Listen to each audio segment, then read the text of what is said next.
There are factories where the use of child labor is commonplace, even in places rife with potential danger, but typically not in the United States where child labor laws have existed for many years. But a recent exclusive report published by Reuters accuses a major automaker's subsidiary of flouting these laws by employing children as young as 12 years old right here on U.S. soil. A majority-owned unit of Hyundai Motor Company called SMART Alabama LLC sits near the company's flagship production facility in Montgomery and produces stamped metal parts and assemblies. According to the Reuters report, local authorities learned of the plant's practice of employing underage workers after a Guatemalan migrant child went briefly missing in February.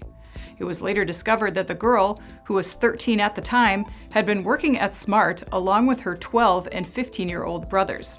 Reuters says the siblings were, quote, among a larger cohort of underage workers who found jobs at the Hyundai-owned supplier over the past few years, and cites interviews with a dozen former and current plant employees and labor recruiters. The report adds that the facility has a history of safety violations and amputation hazards, and that many of these child workers were foregoing school to work long shifts.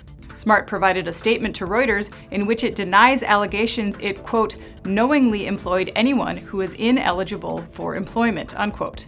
In a separate statement, Hyundai said that it does not tolerate illegal employment practices at any Hyundai entity. Reuters sources confirmed that many of the minors were hired through recruitment agencies, with one former worker claiming that there were about 50 underage workers across different shifts when he worked there. The nearby police force who had initially uncovered the underage workers doesn't have jurisdiction to investigate labor law violations and has reportedly alerted the state's district attorney.